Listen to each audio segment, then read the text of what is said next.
Okay.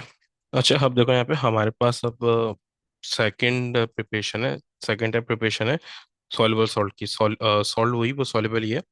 But क्या है, ये सॉल्युबल मटेरियल से प्रिपेयर हो रहा है। इससे पहले जो हमने किया था वो इनसॉल्युबल मटेरियल से था। यानी वही उसी तरीके से होगा, डिफरेंस कुछ भी नहीं होगा ना। यानी एसिड है, acid will react with metal. ठीक है, तो क्या बनेगा, सॉल्ट जो एक्स्ट्रा उसके साथ होता है H2 वगैरह, वो मैंने ये बोले करा, हमारा वो कंसर्न नहीं है। इसी तरीके से मैं एसिड का रिएक्शन अगर मेटल कार्बोनेट के साथ करा दूं तो क्या बनेगा, वही सॉल्ट।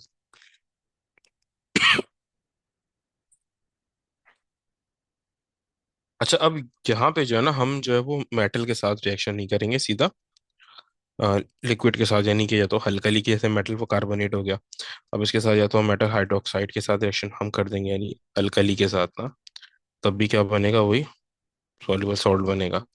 या फिर जैसे सोडियम ऑक्साइड है, यानी मेटल ऑक्साइड है, उसके साथ रिएक्शन कर देंगे। ठीक है, यहाँ पर हमारे पास जो है वो सॉल्युबल सॉल्ट प्रिपेयर हो जाएगा। ठीक है, जो ये वाला मेथड, जाहिर सी बात है इसमें तो दोनों को लिक्विड चाहिए होते हैं हमें ना। तो ये हम नहीं करते, मेटल की तरफ वो नहीं जाते। ठीक है। अच्छा, अब यहाँ पे अब होता क्या है कि देखो, दोनों हमारे पास जो है वो सॉल्युबल है। मैं चाहे हमने मेटल कार्बोनेट लिया, चाहे मेटल हाइड्रोक्साइड लिया, या मेटल ऑक्साइड लिया, इनमें से जो भी लिया, ये सब पे सब सॉल्युबल है। और ये लिक्विड वो फॉर्म में, यानी एक्वस फॉर्म में। तो अब देखो, हमें सॉल्ट बनाना है, बट हमें ये पता नहीं है कि कितना एसिड कितने सॉल्ट के साथ वो रिएक्शन को करेगा।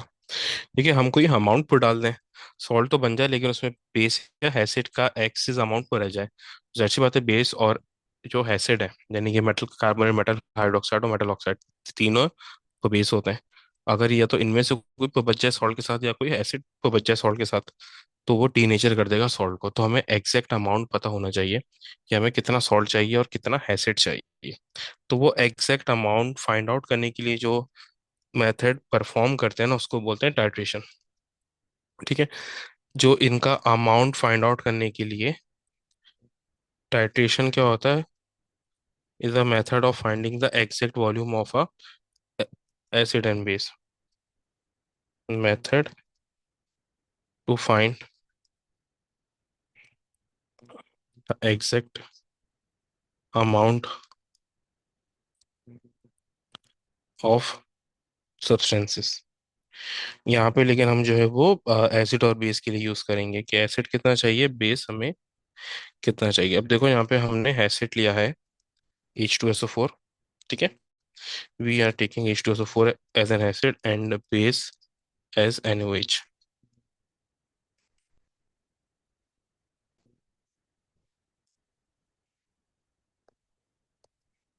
और यहाँ पे हमने क्या लिया, बेस लिया NaOH।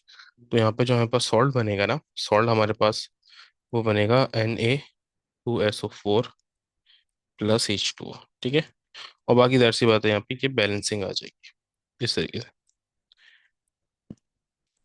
अब यहाँ पर हमें दोनों का अमाउंट नहीं पता कि H2SO4 हमें कितना लेना है और NaOH कितना लेना है। तो इसके लिए जो हम भी प्रोसेस करते हैं, इसको हम बोलते हैं टाइट्रेशन। अच्छा, अब देखें यहाँ पे, अब यहाँ पे हमारे पास जो है ना, एक हमने ये कॉलिनिकल लिया है फ्लास्क ना। ठीक है, सबसे पहले हमने क्या लिया है, यहाँ पे कॉलिनिकल फ्लास्क लिया है। ठीक है, अब मैं यहाँ पे स्टेप 1 और स्टेप 2 करके वो लिखते जा रहा हूँ ताकि आपको स्टेप पता हो सके। सबसे पहले क्या लिया, कॉनिकल फ्लास्क लिया। ठीक है, कॉनिकल फ्लास्क लिया। उस कॉनिकल फ्लास्क में मैंने सेकंड स्टेप में सोडियम हाइड्रोक्साइड को डाला, 25 cm3। मैंने उसमें सोडियम हाइड्रोक्साइड डाला एट स्टेप 2, और ये सोडियम हाइड्रोक्साइड कितना लिया है, 25 cm3 मैंने ले लिया है। 25 cm3 सोडियम हाइड्रोक्साइड मैंने वो ले लिया। अब जो सोडियम हाइड्रोक्साइड होता है ना, इसका कोई ये कलर नहीं होता, तो मुझे उसका कोई वो कलर लेके आना है। और ना तो सोडियम हाइड्रोक्साइड का कलर, ना एसिड का कलर, ना जो सॉल्ट बनेगा उसका कोई वो कलर है। तो इसका ये किसी भी वो किस्म का कोई वो कलर नहीं होता। ठीक है, तो अब यहाँ पे क्या है, मैं सोडियम हाइड्रो जो सोडियम ये हाइड्रोक्साइड है, इसमें मैं डालूंगा इंडिकेटर, ताकि इसका कलर चेंज हो सके। ठीक है, ताकि हमें ये पता को चल सके वो रिएक्शन क्या हो रहा है। स्टेप थर्ड में, थर्ड स्टेप में मैं इसमें डालूंगा इंडिकेटर। अब जब मैं इसमें मिथाइल ऑरेंज डालूंगा ना, तो उसका कलर हो जाएगा येलो। जो उसका भी कलर शो हो रहा है, ये सॉल्ट का कलर है। ठीक है। इसका वो कलर क्या हो जाएगा वो येलो। ठीक है। तो अगर मैं आपको यहाँ पे स्टेप भी साथ साथ बताता रहूँ, ठीक है। तो यहाँ पर हमने क्या किया, सबसे पहले हमने कॉलिनिकल फ्लास्क लिया, उसमें एनओएच हमने पुट किया। ठीक है। ये था सेकंड स्टेप, 25 cm³ एनओएच हमने लिया। फिर इसमें हमने एट थर्ड स्टेप मिथाइल, ये ऑरेंज डाला। मिथाइल ऑरेंज ने वाइट, सॉरी येलो कलर कर दिया। और ये पूरा जो हमने रखा है, ये रखा है वाइट वो टाइल पे। व्हाइट टाइल पे क्यों रखा है, ताकि जो भी वो कलर चेंज हो, हमें आसानी से जो है वो पता को चल जाए। ठीक है।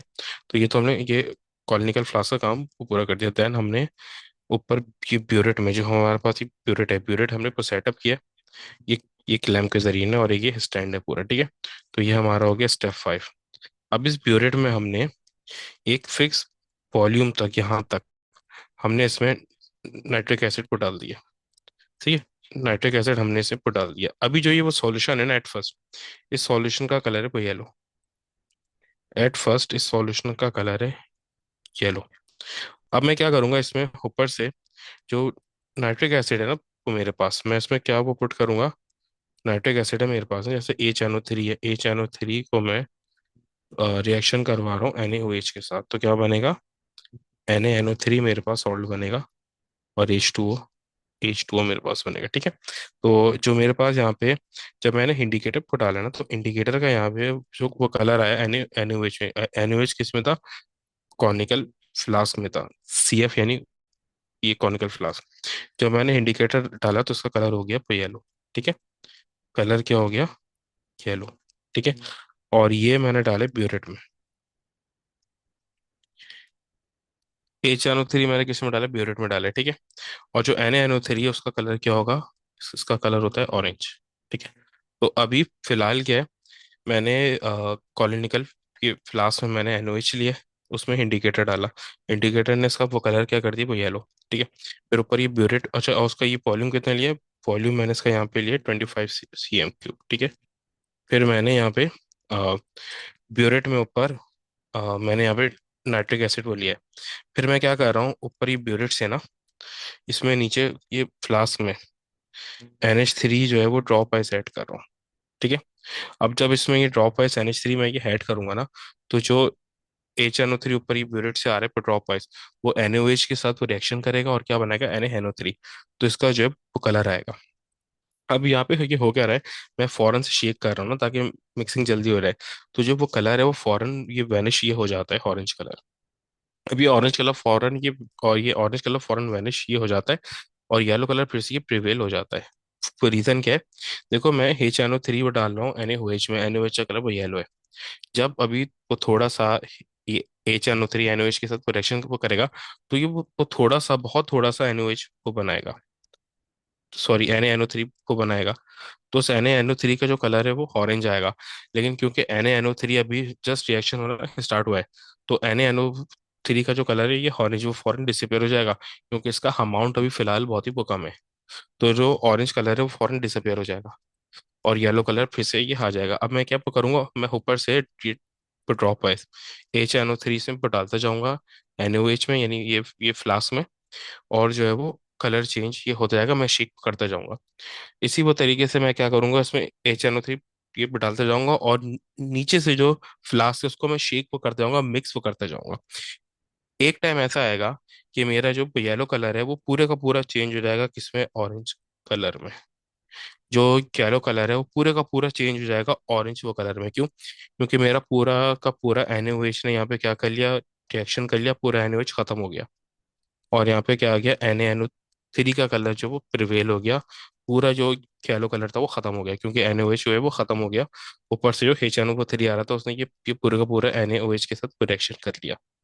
फिर मैं वो चेक करूंगा कि भाई, अच्छा, यहाँ पर मेरे पास जो NaNO3 वो बन गया। अब यहाँ पे जो वो सॉल्यूशन में क्या है, यहाँ पर जो येलो वो कलर आ रहा है वो सिर्फ NaNO3 का है। ठीक है। जो ये वो येलो कलर है। अब यहाँ पे मैं चेक करूंगा कि भाई मेरा एसिड की तरफ वो यूज हुआ है। तो वलेट से एसिड यहाँ तक वो यूज हुआ है। तो इतना मेरे पास यहाँ पे एसिड यूज हुआ है, HNO3 वो यूज हुआ है। मैं ये कैलकुलेट कर लूंगा कितने यूज है वलेट से। मैंने बोला कि भाई ये 21 cm³ यूज हुआ है। तो मेरे पास यहाँ पे एसिड का भी वॉल्यूम आ गया। ठीक है। एसिड का वॉल्यूम कितना है, 21 cm³। यानी 21 cm³ HNO3 के लिए 25 cm³, सॉरी 21 cm³ HNO3 के लिए 25 cm³ मैंने OH चाहिए। तो इसलिए मैंने यहाँ पे ये टाइट्रेशन वो करी थी, ताकि मुझे यहाँ पर इसका जो ये वॉल्यूम है वो अमाउंट फाइंड आउट हो सके। अब यहाँ पे मेरे पास ये अमाउंट आ गया। अब यहाँ पर क्या है देखो, अ, अब जो यहाँ पे सॉल्ट बन गया ना वो मेरे लिए बेकार है। वो सॉल्ट मेरे लिए बेकार क्यों है? बेकार इस रीजन से, क्योंकि भाई इसमें इंडिकेटर भी है, मिथाइल ऑरेंज भी है। इसमें इंडिकेटर मिथाइल ऑरेंज भी है, तो जो इंडिकेटर मिथाइल ऑरेंज है ये इसको इम्प्योर वो कर रहा है। तो अब देखो मेरे पास यहाँ पे वॉल्यूम दोनों के आ चुके हैं, सॉल्ट का भी, सॉरी NaOH जो बेस है उसका भी आ गया, और जो एसिड है HNO3 वो उसका भी आ गया। तो मैं अगेन रिएक्शन रिपीट करूंगा, बट विदाउट ये NaOH, सॉरी ये इंडिकेटर। अब मैं क्या करूंगा, रिएक्शन यही रिएक्शन रिपीट करूंगा, यही HNO3 का रिएक्शन करूंगा किसके साथ, NaOH के साथ। वही NaNO3 को बनेगा। लेकिन अब मैं यहाँ पे क्या करूंगा, मैं पूरा पूरा जो है ना, ये किसी भी फ्लास्क या किसी में भी, किसी भी वो कंटेनर में 21 cm³ HNO3 और 25 cm³ NaOH जो है उसमें, वो पूरा का पूरा जो है उसमें वो डाल दूंगा। और ये मुझे अब ये कलर चेंज से कुछ सरकार नहीं, क्योंकि मेरे पास वॉल्यूम ये मुझे पता चल चुका है कि दोनों का मुझे कितना अमाउंट चाहिए जिससे मेरे पास NaNO3 को बनेगा। सही। तो यहाँ पर मैंने फिर ये रिएक्शन दोबारा पर रिपीट किया, पूरा ये प्रोसीजर, बट विदाउट इंडिकेटर, क्योंकि अब मुझे कलर से वो कुछ भी नहीं करना। कलर जो चेंज ये हो रहा था वो तो इसलिए तो बताना कि कब मेरा रिएक्शन कंप्लीट हो रहा है, कब मेरा पूरे का पूरा NaOH जो है वो कंज्यूम हो रहा है। अब वो मुझे पता वो चल गया, ट्रेडिशन मेरी हो गई। मैं अब दोबारा रिएक्शन को रिपीट करूंगा। ठीक है, दोबारा से रिएक्शन जो है वो पूरे का पूरा रिपीट करूंगा। ठीक है। अब यहाँ पे मैंने जो सॉल्ट लिए थे, यहाँ पे मैंने ये H2SO4 लिया था ना, इसको हम चेंज कर लेते हैं। यहाँ पर मैं ले रहा हूँ NaOH, ओ सॉरी HNO3। HNO3 यहाँ पे मैं को ले रहा हूँ, और ये मेरे पास बनेगा NaNO3। ठीक है। अब यहाँ पे देखो मुझे अब एग्जैक्ट अमाउंट पता है कि मुझे कितना एसिड चाहिए, कितना सॉल्ट बेस चाहिए। ठीक है। अब जब मैं इन दोनों को रिएक्शन करूंगा ना, तो यहाँ पे मेरे पास कोई इम्प्योरिटी नहीं आएगी, सिर्फ और सिर्फ NaNO3 आएगा, क्योंकि ये दोनों तो बिल्कुल ही वो कंज्यूम हो जाएंगे, क्योंकि दोनों का हम एग्जैक्ट अमाउंट वो ले रहे हैं। तो यहाँ पे सिर्फ मेरे पास क्या होगा, NaNO3 का सॉल्यूशन आ जाएगा। तो मेरे पास इसका क्या रहेगा, सॉल्यूशन आ जाएगा। ठीक है। फिर इसके बाद लेकिन मुझे वो चाहिए क्या, ये मुझे प्योर ड्राई फॉर्म में चाहिए। मुझे ये इस फॉर्म में नहीं चाहिए, एक सॉल्यूशन के फॉर्म में नहीं चाहिए, ये मुझे चाहिए प्योर ड्राई फॉर्म में। ये मुझे प्योर ड्राई फॉर्म में चाहिए। तो इसके लिए मैं क्या करूँगा, जो हमने इससे पहले जो ये प्रोसीजर किया था वही दोबारा रिपीट करूँगा। क्या मतलब, सेम वही ये प्रोसीजर यहाँ पे दोबारा पर रिपीट होगा। देखो यही प्रोसीजर दोबारा से रिपीट होगा, बट यहाँ पे ये दोनों स्टेप वो नहीं होंगे। ठीक है, ये भी नहीं होगा और दूसरा स्टेप भी नहीं होगा। ये दोनों स्टेप नहीं होंगे इस बार। ठीक है। सिर्फ क्या होगा, अब यहाँ पे देखो मेरे पास क्या है, मेरे पास ऑलरेडी वो सॉल्यूशन आ गया ना। ये जो शुरू के दो स्टेप है वो तो इम्प्योरिटीज खत्म करने के लिए ना। अब इम्प्योरिटीज तो मेरे पास कुछ है नहीं, सॉलिड इम्प्योरिटी तो मेरे पास वो कुछ भी नहीं है ना, तो मैं ये वाला स्टेप वो करूंगा ही नहीं, शुरू के दो स्टेप होंगे ही नहीं। ठीक है। सिर्फ क्या होगा, मेरे पास यहाँ पे जो सॉल्यूशन है वो मेरे पास आ जाएगा। यहाँ पे मेरे पास जो स्टेप 1 है, स्टेप 1 में क्या होगा, मेरे पास यहाँ पे NaNO3 का सॉल्यूशन होगा। मैं क्या करूंगा, उस NaNO3 के सॉल्यूशन को हीट करूंगा। ठीक है। NaNO3 के सॉल्यूशन को ये वेपराइज करूंगा, और उसको कंसंट्रेटेड फॉर्म में ले आऊंगा। Heat the filtrate to concentrate the salt solution. यानी कि जितना एक स्पेसिफिक टाइम में मेरे पास ये वाटर एवोपरेट हो सकता होगा, उतना मैं एवोपरेट वो करा दूंगा। ठीक है। देन मैं उसको वो चेक करूंगा फॉर सैचुरेशन, कि कि ये कितना सैचुरेट हो गया है। ठीक है। ये वाला स्टेप आपकी चॉइस के ऊपर है। ठीक है। Test for the saturation from time to time by dipping a clean dry cold glass rod into the filtrate. If the filtrate is saturated, crystals will form on the glass rod.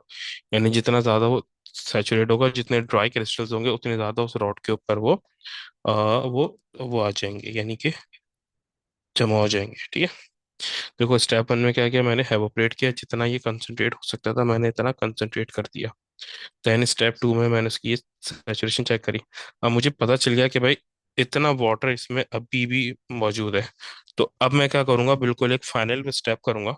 उस final step में मैं क्या करूंगा, इसको जो मेरे पास यहाँ पे सैचुरेटेड NaNO3 का सॉल्यूशन था ना, उसको मैं क्या करूंगा, अब यहाँ पे बिल्कुल क्रिस्टलाइज कर लूंगा। जो भी थोड़ा सा भी इसमें ये पानी होगा उसको भी मैं क्या करूंगा, बिल्कुल वेपराइज कर लूंगा, यानी कि बिल्कुल खत्म करूंगा, क्रिस्टलाइज तो कर दूंगा। देन उसके बाद फोर्थ स्टेप में मुझे ये डर होता है कि भाई कहीं कोई इम्प्योरिटी तो नहीं रखे, फिजिकल इम्प्योरिटी। तो मैं क्या करता हूँ, जो मेरे पास यहाँ पे ड्राई आएगा ना, जो मेरे पास यहाँ पे ड्राई NaNO3 आएगा, उसको मैं डिस्टिल्ड वाटर से ये वॉश करूंगा फोर्थ स्टेप में, और वो ड्राई होने के लिए छोड़ दूंगा ऑन फिल्टर पेपर या फिर ओवन में। तो देखो यहाँ पर हम इसको डिस्टिल्ड वाटर से वॉश कर रहे हैं, तो डिस्टिल्ड वाटर से इसके साथ रिएक्ट तो करेगा नहीं। इससे पहले जो ये जिस वो सॉल्यूशन में था, एक्वस वो सॉल्यूशन था, वहां पे वो जो पाउडर था उसने NaNO3 के साथ एक अट्रैक्शन ये क्रिएट वो करी हुई थी। तो फिर इस वजह से हमें इसको हाई हीट पे देना पड़ी। पहले ये वेपराइज करना पड़ा, यानी ये हाइब्रेशन करनी पड़ी, देन हमने इसको फिर ये क्रिस्टलाइज फिर वो करना पड़ा, सही। तो यहाँ से हमारे पास ये क्रिस्टल आ जाएंगे NaNO3 के स्टेप 3 में। ठीक है, फिर जो क्रिस्टल्स आएंगे, जो ड्राई फॉर्म में मेरे पास NaNO3 आएगा, फिर मैं इसको ये वॉश करूंगा बाय आ फिल्टर पेपर। ठीक है। अच्छा, अब इसी तरीके से यहाँ पे ये मैं आपको एक दफा शॉर्ट में लिख के ये दिखा देता हूँ ताकि आपके लिए इजी हो। ठीक है, तो ये सबसे पहले क्या है, मैं वो रिएक्शन करूंगा। सबसे पहले इसमें क्या है, सबसे पहले तो ये टाइट्रेशन होगी। स्टेप 1 में यहाँ पे क्या है, सबसे पहले ये टाइट्रेशन होगी। स्टेप 1 में सबसे पहले क्या होगी, टाइट्रेशन होगी। ठीक है, टाइट्रेशन से वॉल्यूम आ जाएगा। फिर सेकंड स्टेप में मैं क्या करूंगा, रिएक्शन कराऊंगा टू ऑब्टेन सॉल्ट। स्टेप 2 में क्या करा रहा हूँ, मैं रिएक्शन करा रहा हूँ। स्टेप 2 में मैं क्या करा रहा हूँ, वो रिएक्शन करा रहा हूँ। यहाँ से मेरे पास सॉल्ट सॉल्ट सॉल्यूशन आ गया। ठीक है, अब यहाँ पे जो मैंने कराया है, यहाँ पे दैट्स का तो कोई सॉलिड इम्प्योरिटी तो आई नहीं, NaNO3 आ गया। मैंने जो रिएक्शन करा उससे NaNO3 आ गया। अब स्टेप 2 में,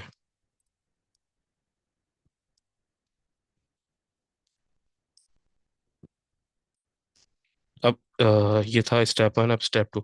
स्टेप 2 में क्या करूंगा, मैं इसकी एवापोरेशन करूंगा, यानी वेपराइज करूंगा। ठीक है, स्टेप 3 में क्या होगा, एवापोरेशन होगी। क्यों? To concentrate the solution. ठीक है, क्यों? To concentrate the solution.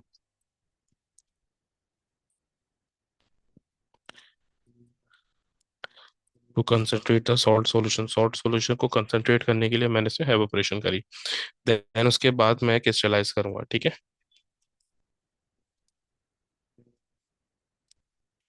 ये मेरा फर्स्ट स्टेप था, ये सेकंड स्टेप, ये थर्ड स्टेप। थर्ड स्टेप में मैं इसको क्या करूंगा, क्रिस्टलाइज करूंगा।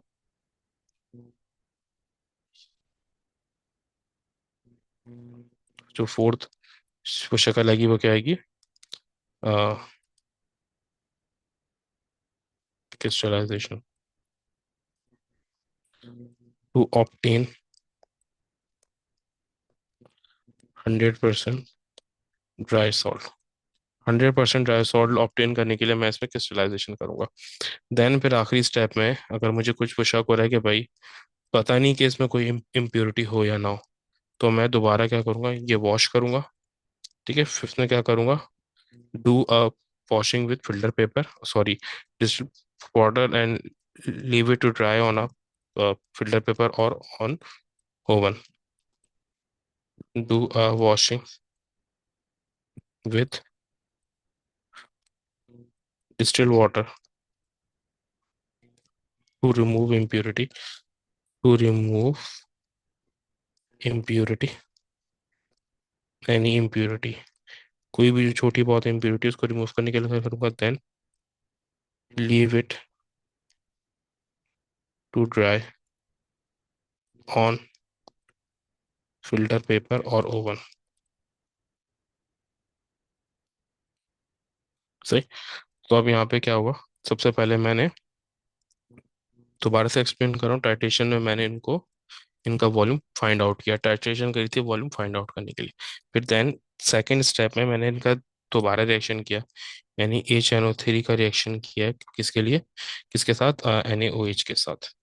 और मुझे यहाँ पे क्या मिल गया, NaNO3 मिल गया एक्वस फॉर्म में। यानी कि ये मेरे पास सॉल्यूशन आ गया NaNO3 का। ये मेरे पास NaNO3 का क्या आ गया, सॉल्यूशन आ गया। दैन जो NaNO3 का सॉल्यूशन है उसको मैंने कंसंट्रेट किया है। अब ये वाले स्टेप में मैंने क्या किया है, यहाँ पे इस स्टेप में मुझे जो प्रोडक्ट मिली है वो क्या है। अच्छा, यहाँ पे आगे बुझा क्या रहा है, मैं यहाँ पे लिख देता हूँ। यहाँ पे मेरे पास NaNO3 बुझा रहा है, ठीक है, एक बस। और यहाँ पे स्टेप थ्री में मेरे पास यहाँ पे ये आगे जा रहा है कंसनट्रेटेड NaNO3। ठीक है, मैंने हीट करके इसको ये कंसनट्रेट कर दिया। स्टेप 4 में यहाँ पे मेरे पास ये क्रिस्टलाइजेशन के बाद ये क्रिस्टल आगे जा रहे हैं किसके, क्रिस्टल्स ऑफ NaNO3, यानी NaNO3 सॉलिड। देन फिर हम उसको ये वॉश करें, ठीक है। दोबारा से एक्सप्लेन कर रहा हूँ। सबसे पहले हमने ये टाइट्रेशन करी है। देन इसको हमने स्टेप 2 में क्या किया, टाइट्रेशन से हमारे पास ये अमाउंट आ गया कि भाई इतना इतना ये वॉल्यूम हमें चाहिए। Then in step 2 we do a reaction in which we obtain the salt NaNO3 aqueous. Then step 2 में हमने उस NaNO3 को ये आगे किया और उसको एवोपरेट किया है। तो ये एवोपरेशन करी जिससे हमारे पास कंसनट्रेटेड सॉल्ट सॉल्यूशन आ गया। स्टेप 3 में वो कंसनट्रेटेड सॉल्ट सॉल्यूशन हमने आगे को भेजा ये क्रिस्टलाइज होने के लिए। स्टेप 4 में हमारे पास ये क्रिस्टलाइज ड्राई सॉल्ट आ गया, यानी क्रिस्टल्स आ गए ड्राई सॉल्ट के। उस ड्राई सॉल्ट को स्टेप 4 में हमने आगे को भेजा ताकि जो थोड़ी सी बहुत ये इम्प्योरिटी यहाँ पर है, फिजिकली इम्प्योरिटी, वो डिस्टिल वाटर से खत्म हो जाए, कि वॉश हो जाए। फिर हमने इसको छोड़ दिया वो ड्राई होने के लिए फिल्टर पेपर या फिर ओवन में। तो ये हमारे पास जो है ना पूरा एक प्रोसेस था सॉल्ट का, कि सॉल्ट किस तरीके से ये प्रिपेयर होता है। अच्छा, यहाँ पर अगर आप चाहो तो इंडिकेटर के बदले जो हमने इंडिकेटर पर डाला है, यहाँ पर आप pH मीटर भी यूज तो कर सकते हो, बट इंडिकेटर वाला मेथड ही हमारे कोर्स में चलता है, ठीक है। तो वही हमें याद करना है।